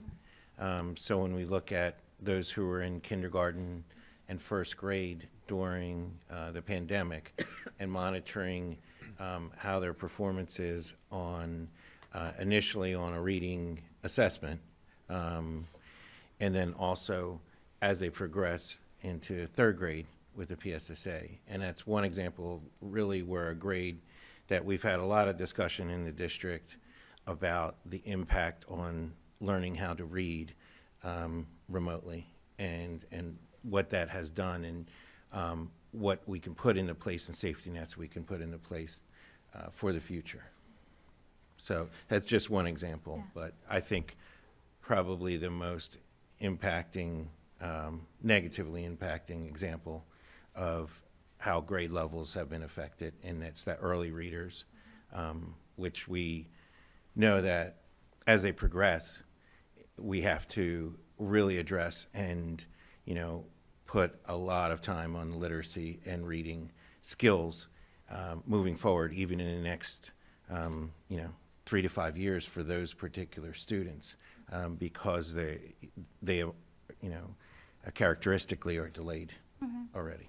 Yeah, so I mean, our third grades, well, our students that are 7th grade now were third grade students when the pandemic started. So, and I know that that's kind of a crucial year as far as reading development, 4th grade, you know what I mean?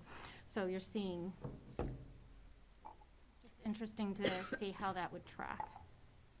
Yeah, I mean, I agree, but my other concern, I just want to go back to this, is that in the last year of assessment before the pandemic, there's still a big drop-off between grade school scores and middle school scores. So, I mean, I would guess that COVID had a big impact. Yeah. But that's not the whole picture, I would imagine. Understood. I would also like to suggest that we may want to take a look at the assessments that are associated by grade level, and maybe some historical data surrounding that, as well as some contextual information as to going back to that 2018-19 school year, and what Abington looked like at that time. So, for example, I know when I came into the district, free and reduced lunch participation was in the low 20%, so I want to say around 22. The most recent October free and reduced lunch was around 35. I think, a better understanding of where we were and where we are now, we do need to kind of put into context, not only looking at things like free and reduced lunch participation, but also maybe things like special education participation as well, to see kind of in that snapshot, where were we and where we are now. There is a lot of work that we need to do.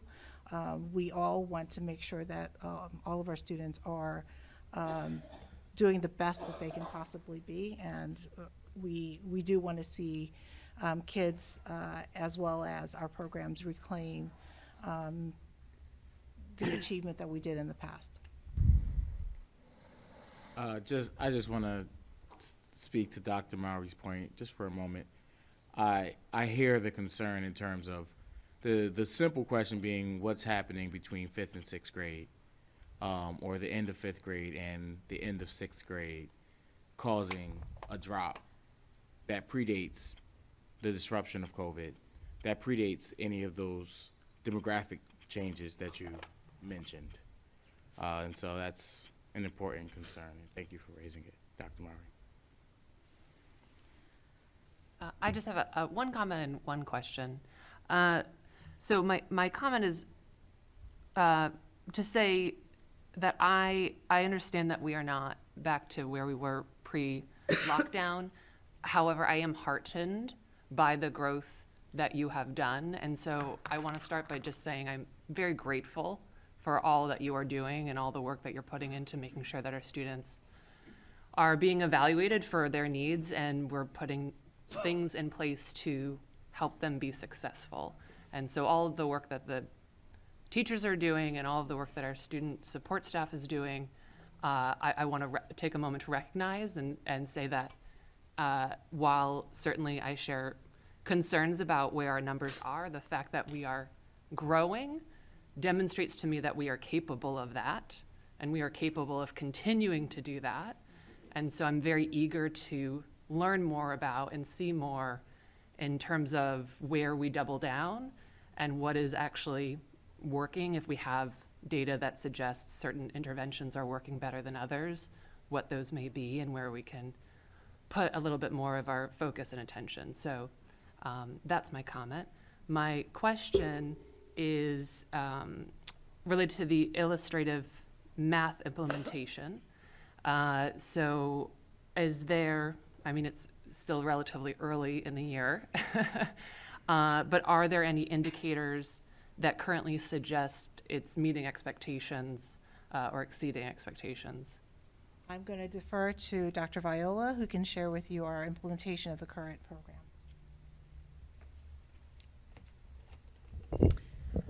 So currently, we are just about ending our second unit of instruction for most of the grade levels, so we do not have too much data yet to analyze in terms of how we're doing with the new resources and our redesigned math curriculum.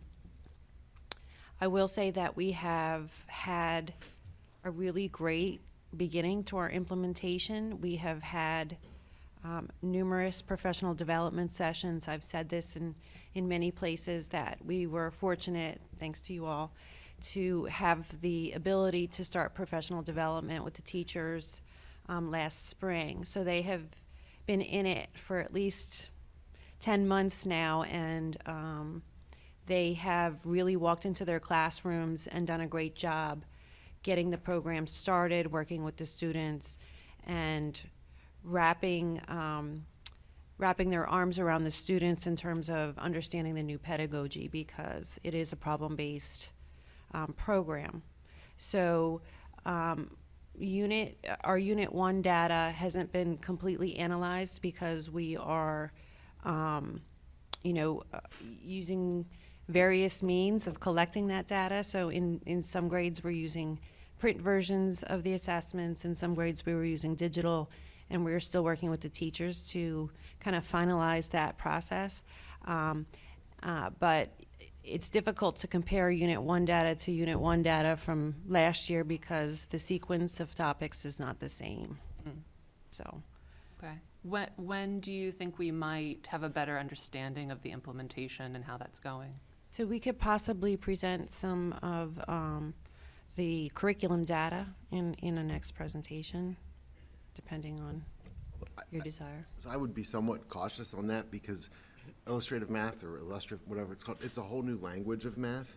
And so for the students and the teachers to really have anything, I would use this whole year before making any assumptions. I think bringing data back next meeting or 2 meetings from now is going to be really, really early, good, bad, or indifferent. Is this in response to the new curriculum? Yep, Yes. Typically, you would, kind of assume there to be a little bit of an implementation dip in the first year of any new program. Of course, we're hopeful that doesn't happen, and our teachers are working really hard. But there is a learning curve in terms of how the students understand the program and how the teachers are teaching the program. So teaching and learning with this program is different. I see. Did you want to ask that question?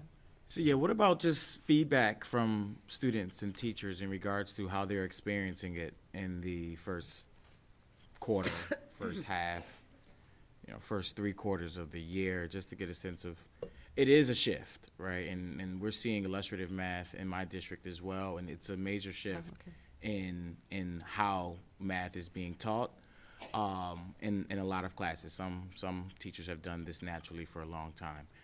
So just what about just the qualitative piece? Yes, I mean, our team has been around to all the buildings to pop into classrooms. We have our coordinators of teaching and learning who are really on the ground floor in the buildings on a daily basis, working with teachers. The feedback has been good in the sense that, it's a struggle, it's a challenge. That's real. But I think they're staying the course, and no one is not willing to give it their all. Let's say that. So I feel from my standpoint that the feedback has been very positive. There is a level of conversation with the students. The program is focused on math discourse, conversation, collaboration, and I hear frequently that teachers will say the type of conversation, the vocabulary that the students are using has changed. It's sort of, it's something that's people are taking notice of. So as was said, we're 2 months into using the program with students, but I feel positive about its effects.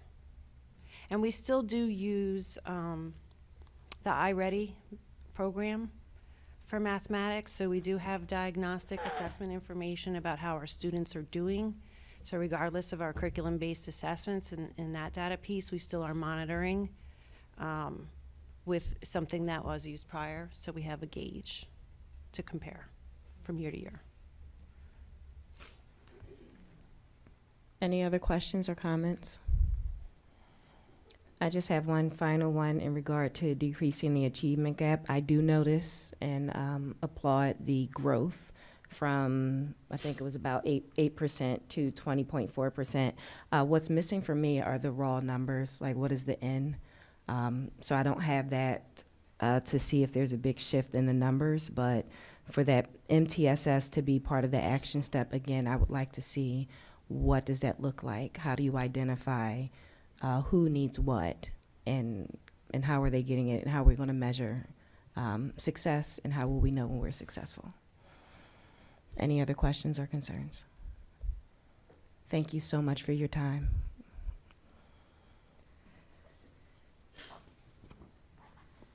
Dr. Fetcher, does that conclude our board orientation for this evening? It does. Thank you. We will move forward with agenda item number 5, which is comments from citizens. Comments from citizens are being conducted both in person and by phone. The phone number to participate in public comment is 267-715-3717 and is being displayed on the screen at this time. You will be able to call in using your landline phone or your mobile phone. Please be sure to state your name and address. If you're within the room, there are mics to the left and to the right of you as well.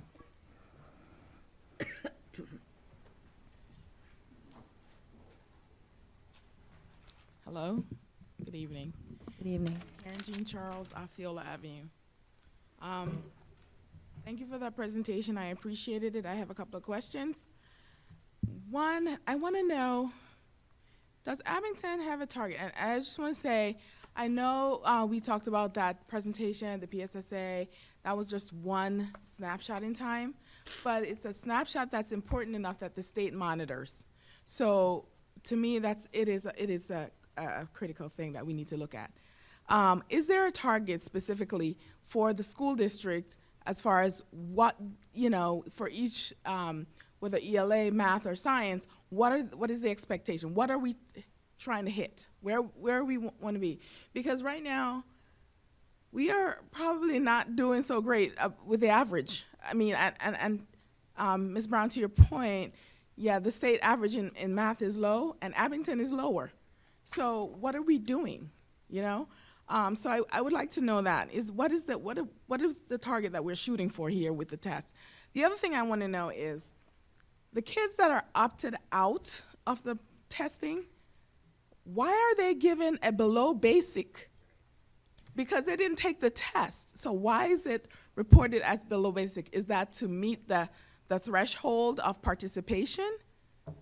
So that's the other thing I'd like to know. And are we looking at evaluating the gap between the schools, right? So for example, I saw like one school, I think it was McKinley, had a minus 4% increase, or, well, not increase, but minus 4% growth, while another school had like 12%. So are we looking at what's happening between the schools to evaluate the effectiveness of our programs, right? I mean, we might be looking at specific school by school, but across the board.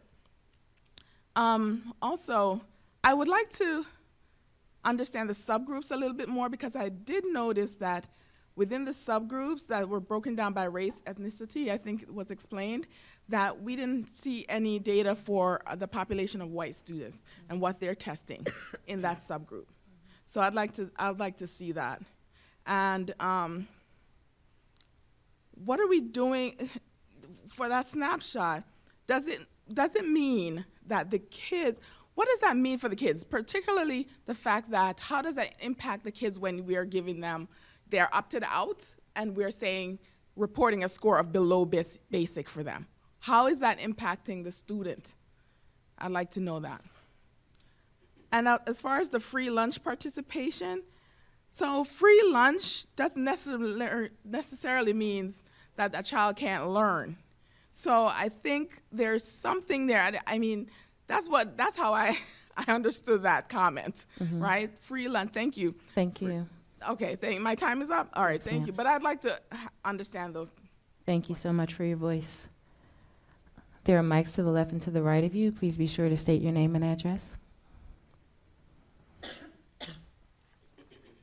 Hello, my name is Eileen Denton, and I live at 1978 Moreland Road, and I have 2 children that are in the high school. I did send the document I'm holding to the email address for the board prior to this morning. I apologize, it was not probably enough time for you to look at this, but I wanted to compare what we've been able to do looking at the data for achievement and compare that to what the school district is able to do with the data in regard to bullying, harassment, intimidation. I don't know if you're aware, but if you go to the Office of Safe Schools report, you will find that in 2022-2023, there were no instances of bullying at any of the schools in Abington, none. There was 1 instance of cyber harassment, and there was no other forms of harassment or intimidation. That also, same numbers pretty much for the year before, and the year before, and the year before. The CDC basically estimates that bullying occurs at a rate of about 1 in 5 students. So if you're looking at a school that has about 2,000 students, okay, you're looking at maybe about 400 instances. Now we all know kids don't report every time bullying occurs, so even if we half that, we say 200. We're talking about 0, none. I did bring this to the attention of Dr. Fetcher. There was a very cursory evaluation done. And I say cursory because no students or parents were contacted. And I want to draw attention to one of the quotes of the administrators in this report. They said that the reason the numbers are so low is that, quote, when issues are reported, they are addressed with students and parents, and they stop. If that's the case, why did I have to remove my daughter from school when she was in 7th grade? I was at these meetings multiple times. That is absolutely not true.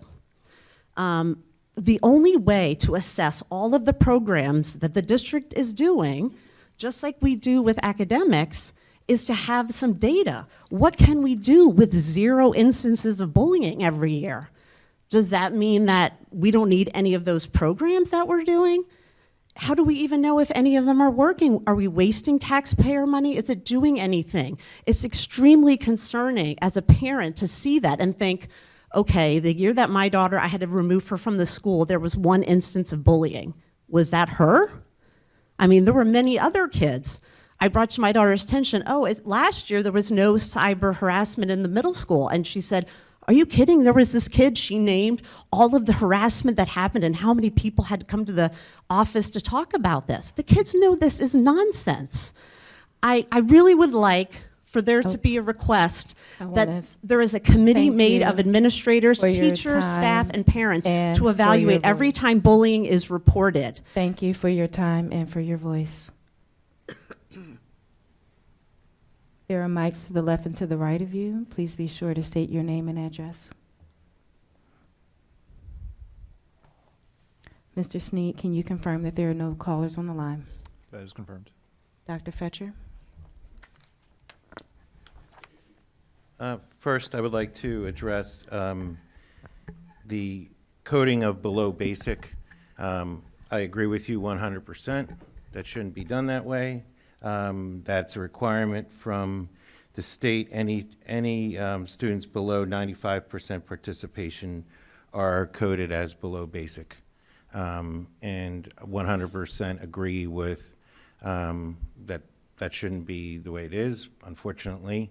That's a parameter that we are forced to deal with. In terms of what are the targets, each school has a school improvement plan, and each school improvement plan has goals.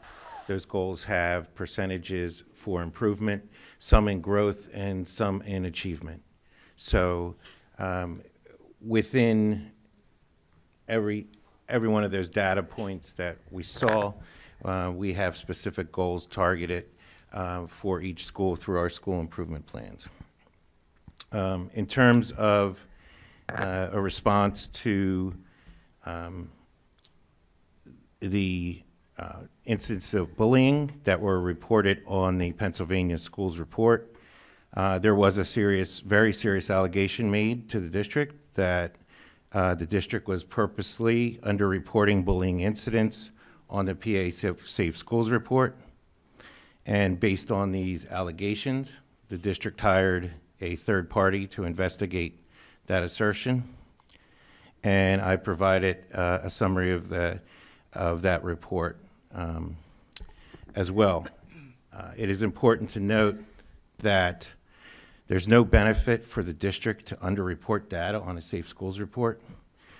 And regardless of the number of incidents that are on a state report, we recognize that bullying is serious and must be addressed in our schools. Therefore, we continue to engage in bullying prevention initiatives across the district. And some of the new ones that I'd like to mention this evening that we've worked on are new lessons for the students, online reporting form at each school's website, professional development for our staff on bullying prevention, our superintendent's administrative procedure updated to the current definition, protocols for administrators to follow, and investigation forms. Pupil services staff and had professional development to support bullying situations. Our bullying prevention kickoff events occurred at every school at the beginning of the school year, and we have established monthly character themes, a pledge to follow character themes by students, staff, and parents, and directives to review each school's behavior expectations with the students often. So these are some of the initiatives that we've put into place this year, and recognize that regardless of what number is on the state report that rises to the definition of bullying according to the state, we take it seriously and are doing prevention initiatives. Thank you. Thank you. Question about the targets. I know that each building has its own goals. Are they internal or are they shared with the community at some point? And if they are, when are they shared with the community? In terms of the school improvement plans, Dr. Melkor, do you want to answer that? I'm going to defer to Dr. Botts, okay.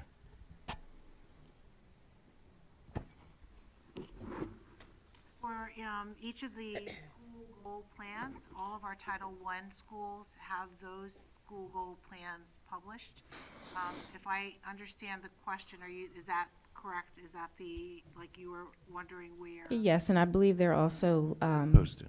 They're posted, but I don't want to speak for all schools, but I believe they're also shared within that Yes. introduction to the school year. Yes. But I wanted to make sure that it was so. I didn't want to speak. No, you are correct. Okay. They are shared with their schools, both the teachers, the staff, internal staff, as well as the school communities. Thank you very much. At this time, we will move forward with agenda item number 7. Ms. Fazy, can you please read the recommendation to approve the October meeting minutes? That the Board of School Directors approves the minutes of the board meeting on October 10th, 2023, and the board meeting on October 24th, 2023. Second. We have a second. This is a voice vote. All in favor, please say aye. Aye. Any opposed? Ayes have it and so moved. Ms. Fazy, can you please read the recommendation for approval of the personnel addenda? That the Board of School Directors approves the changes in personnel as reflected in Personnel Addendum Number 8.1 and Confidential Personnel Addendum Number 8.1A. Second. We have a second. Dr. Fetcher. Thank you, Mrs. Brown. Tonight we have some individuals here. As I call your name, I'll ask that you just please stand. The personnel addendum begins with item number 1 and the appointment of 4 professional employees. Dr. Alice Swift is here this evening, is being recommended as the principal of Abington Senior High School. A graduate of Abington Senior High School, class of 1983, Dr. Swift has more than 27 years of experience in public education, including 10 years as a high school principal in Prince George's County Public Schools in Largo, Maryland, where she began her career as a high school English teacher. The best position to hold when you begin. Her tenure in the district also included serving as assistant principal as well as a testing and instruction coordinator. Most recently, Dr. Swift has been a director of Safe and Orderly Schools for the Anne Arundel County Public Schools in Annapolis, Maryland, where she also serves as the deputy coordinator of Title IX. Dr. Swift earned her bachelor's degree from the University of Maryland and her master's degree from Trinity University. She has a doctorate in educational policy and leadership from the University of Maryland. We're excited to welcome Dr. Swift back to Abington with her anticipated start date being Tuesday, January 30th, 2024. Thank you.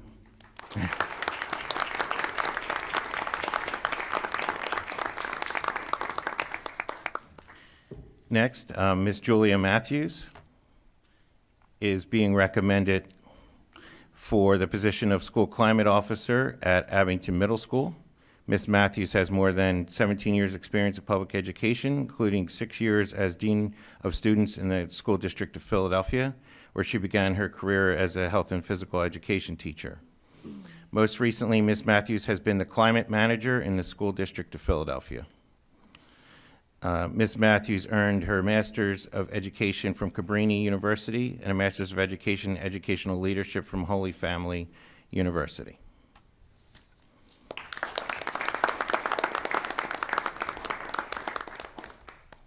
Under item number 2 are the changes of status for 5 professional employees, including Mr. Matthew Sneed, who's here, working our system here this evening, who is being recommended as the Director of Information Technology.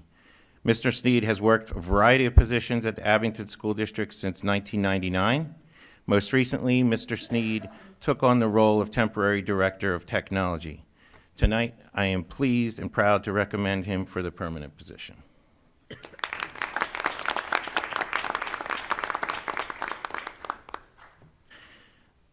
Item number 2 also includes 1 professional employee who submitted the necessary paperwork to change their salary class. Item number 3 is a request for leaves of absence for 3 professional employees. I'd like to bring your attention to item number 4 and 18 and the retirements of Ms. Lynn Rink, a reading specialist at Copper Beach Elementary School, who has served the district for 36 years. Ms. Mary Bauer, an itinerant staff nurse who has served the district for 19 years. Miss Louise Doherty, an administrative assistant at Roslyn Elementary School, has served the district for 19 years. Miss Elaine Park, an itinerant staff nurse who has served the district for 19 years, and Mr. Gregory Rowles, an itinerant roving custodian who served the district for 27 years. Personal addendum continues with hiring substitutes, compensation for curriculum projects, IEP meetings, interpreter and translation services, and open house, parent meetings, and support personnel items. Thank you. Thank you. Questions or comments from the board? Congratulations, everyone. Yes. As always, we want to say well wishes to our retirees and thank you for your service to the district. Mr. Sneed, congratulations on your promotion. Thank well you for deserved. always knowing the Wi-Fi password. Yes, yes, yes, yes. Ms. Matthews, welcome to the district. Dr. Swift, welcome home. We are excited to have you here. Okay. Thank you. All right. Mr. Allen? Aye. Ms. Frazier? Aye.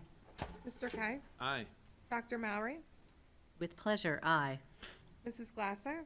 Aye. Mr. Muhammad? Aye. Ms. Fazy? Aye. Dr. Kleiman? Aye. Mrs. Brown? Aye. Ayes have it and motion passes. Ms. Fazy, can you please read the recommendation for permits for use of buildings and grounds? That the Board of School Directors approves the applications for permits of use of buildings and grounds as reflected in addendum number 9.1. All permits are subject to change per the provisions of the health safety plan pertaining to the COVID-19 pandemic. Second. We have a second, Dr. Fetcher. Thank you, Ms. Brown. The permit addendum continues to reflect requests for buildings and grounds for meetings and other school activities for this time of year.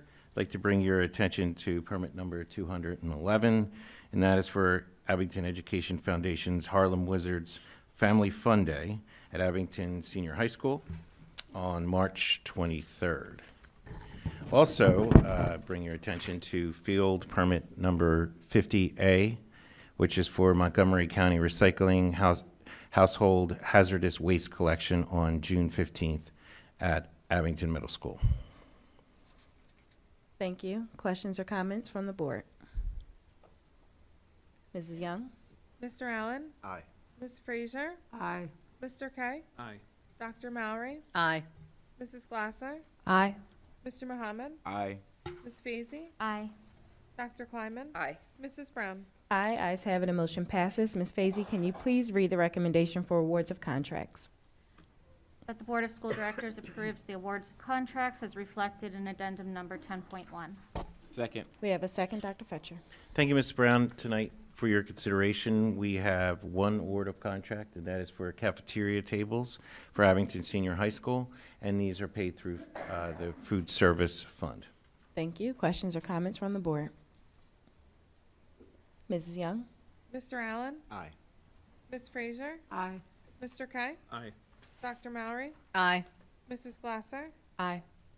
Mr. Muhammad? Aye. Ms. Fazy? Aye. Dr. Kleiman? Aye. Mrs. Brown? Aye. Ayes have it and motion passes. Ms. Fazy, can you please read the recommendation for approval of the charter school settlement agreement? That the Board of School Directors approves the settlement agreement and mutual release of claims between the district and Pennsylvania Leadership Charter School relating to tuition calculations for the 2016 through 2017 school year in the form presented. Second. We have a second, Dr. Fetcher. I'm going to ask Mr. O'Donohue to please review this item. Thank you, Dr. Fetcher. Several years ago, this charter school disputed the manner in which the district's tuition rate was calculated in accordance with the Pennsylvania Department of Education's guidance. That dispute has been pending with the Department of Education for several years. It was scheduled to go to hearing later this month. As discussed with the board in executive session, we pursued a settlement with the charter school and were able to achieve a settlement within the parameters discussed with the board. This is simply. Thank you. Questions or comments from the board? Mrs. Young? Mr. Allen? Aye. Ms. Frazier? Aye. Mr. Kai? Aye. Dr. Mowry? Aye. Mrs. Glasser? Aye. Mr. Muhammad? Aye. Ms. Fazy? Aye. Dr. Kleiman? Aye. Mrs. Brown? Aye, ayes have it, and motion passes. Ms. Fazy, can you please read the recommendation for the confidential student matters? That the Board of School Directors approves the confidential student matters as reflected in addendum number 12.1. Second. We have a second, Dr. Fetcher. Thank you, Ms. Brown. This evening, there are two confidential student matters for educational agreements. Keeping in mind the confidentiality of student matters, I can answer questions that you may have. Thank you. Questions or comments from my fellow board members? Mrs. Young? Mr. Allen? Aye. Ms. Frazier? Aye. Mr. K? Dr. Mallory? Aye. Mrs. Glasser? Aye. Mr. Mohammed? Aye. Ms. Feasy? Aye. Dr. Kleiman? Aye. Mrs. Brown? Aye, ayes have it, and motion passes. Dr. Fetcher, any additional reports for this evening? Yes, Ms. Brown, I provide the conference attendance, professional leaves, and capital improvement projects for your information. Thank you very much. That takes us to comments from citizens. Comments from citizens are being conducted both live and in person. I'm sorry, in person and online. No worries. The phone number to participate in public comment is 267-715-3717. You may call in on your landline or mobile phone. If you're within the room, there are mics to the left and to the right of you. Please be sure to state your name and address. Again, my name is Eileen Denton, and I reside at 1978 Moreland Road. I just wanted to finish my comments from earlier. I don't want to be somebody that just makes complaints or points out things that, seem to be a problem without offering any type of solution or what I think would be excellent. I would imagine that most of the directors up here find it hard to believe that there were 0 instances of bullying. That just is a number that I don't think makes sense to anybody, particularly people who have kids in this school. That just doesn't make any sense. 0. So my concern is when bullying is reported, what is the process that determines that it is in fact bullying or it is not bullying? And I think that should be a process that has more review than one administrator. I think it should be a process that includes an administrator, teacher, support staff, parent, and police officer. And I believe that it should be evaluated whether or not it meets the criteria of bullying. And what that would allow it to do is it would allow the people on that committee to look at trends. Where is it happening in the building? Is it related to race or gender or sexual orientation? Is it particular students? What's going on? How can we get to the bottom of what is exactly happening? Because we have 0 data, and that means there's no way to determine if any of the programs that were all listed in that report are effective. So that's my suggestion. I hope it's taken under advisement. I think it's a very logical way to have more eyes on what's going on and to collect more data, even if it's not reported to the state. Thank you. Any additional speakers within the room? Mr. Sneed, can you confirm that there are no callers on the line? That is confirmed. Dr. Fetcher? I'd like to first acknowledge your suggestion and appreciate it. And we'll look into what variation of that we can do. And I appreciate you bringing that forward this evening. I too, have a hard time when I look at the state reports across the board, across the county, realizing what the numbers are versus what the reality is that are happening in our buildings. So I understand that, and I understand why that may signal that we, are not looking at it. We do have internal data as well that we keep for anything that's reported that does not necessarily rise to the level of a state reportable definition. It doesn't mean that it doesn't exist. So I want to recognize that, and I agree with you that seeing a number of 0 doesn't help me justify too much to the public and the board why we need so many initiatives and programs. So I agree with you, and would also say that I'll repeat that, as far as what's on the state reports, we have nothing to gain from not having, larger numbers. If there is an issue, there's an issue, and we need to address it. So I think that your suggestion of a more, committee type of approach is, a great suggestion, and I think we can look into different ways of doing that. We are looking at that in terms of some of our, initiatives with YAP, and also with looking at things like student-led court, those types of things with our restorative practices and alternative methods for disciplinary consequences. So I think that fits well with a direction that we're looking at, and also, ultimately, the more discussions we have about the situation, the better we are coming up with solutions. When I first became superintendent, we started the Bullying Prevention Committee, and what I found that was the most helpful from that committee is when our students speak and give their perspective. And the last few meetings, we've had students from middle school and senior high, and just giving their perspective, and I think there's a lot to be gained from that. So in terms of a committee approach to those, addressing the issues, I appreciate your concern, and I also recognize and appreciate your concern over low numbers within a state report. Thank you. At this time, we'll close out with closing comments from my fellow board members. Mr. Allen? Nothing, thank you. Ms. Frazier? Yes, I had the pleasure of going to this play, The Miraculous Journey of Edward Tulane. I don't know if any of you had the pleasure of seeing it, but it was absolutely wonderful. It was witty and also spellbinding for middle school. I was surprised. And then also, the Abington Educational Foundation, they're having a fundraiser, 50/50, on Thursday. Feel free to visit the website and look further into that. Thank you. Thank you for that information. Mr. Kay? Nothing, thank you. Dr. Mowry? Congratulations to the new high school principal, once again. I know she's left the room, but I'll say it anyways. And thanks, everyone, for coming out tonight. Ms. Glasser? Nothing, thank you. Mr. Muhammad? Just want to acknowledge Native American Heritage Month and wish everyone a grand time with family next week.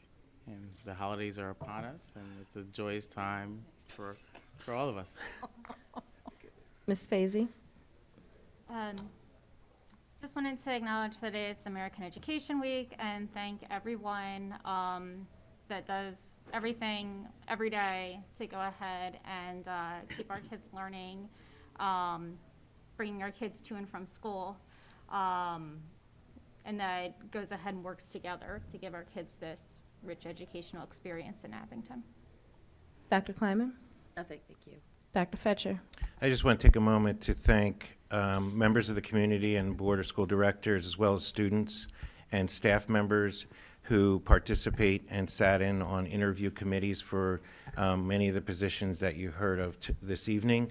I think that gives multiple perspectives, and I am very grateful for the time and commitment that takes for our community members, students, and board members. So thank you. Excellent. I also want to thank the pool of applicants. It takes a lot to put yourself out there. So I'm very grateful to have experienced that during the interview process. With that being said, everyone have a good night. This meeting is adjourned.